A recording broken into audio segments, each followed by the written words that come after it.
Welcome back. Stress is something we will all deal with at some point in our lives. So Nathan Miller with Volunteer Behavioral Health is here to explain some helpful advice. And I know I should probably be taking notes during this segment because I feel as though I'm one that's, prone to stress. It's a high stress job, breaking news. A lot of people at home deal with this as well. So what are some of those key things that you notice in an individual who might be going through an especially stressful time?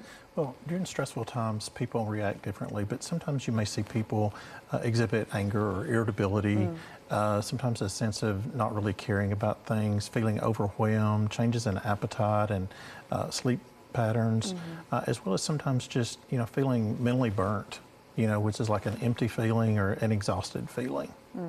So those are some things, some cognitive and behavioral issues that are concerns that may come up.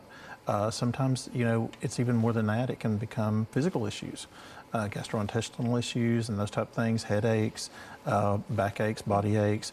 And sometimes even when stress is really high, you may see some spikes in high blood pressure as well. So absolutely, several different ways there. Yeah. Well, I know I'm someone that clenches my jaw, and I've heard that's a factor of stress as well. So if anyone else is with me, I feel your pain on that. So what are some ways that we can manage the stress that we feel on a day-to-day basis? Well, of course, identifying that stressor or stressors, that's a big part of it in the beginning. And then you can kind of figure out what to do from there. Sometimes, it involves work, so we need to kind of disconnect with work. There's also meditation, journaling, breathing exercises, physical activities such as hobbies we can do, to kind of get us out there.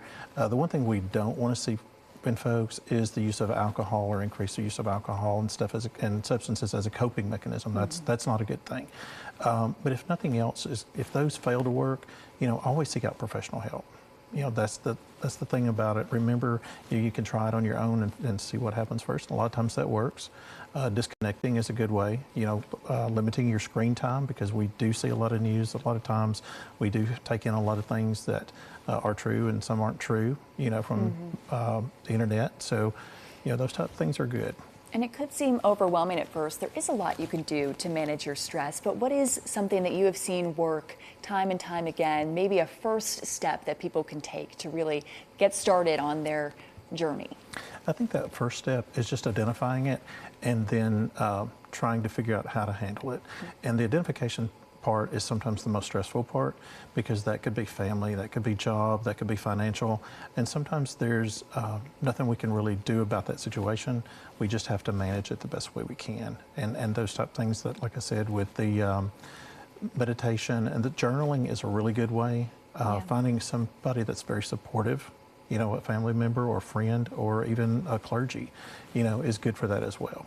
Absolutely. Well, thank you so much for all of those helpful tips. It is Stress Awareness Month, so we're going to post this full segment on our website, WKRN.com, if you would like to refer back to it. It's some of those helpful points that can alleviate stressful factors. So thank you for your time, and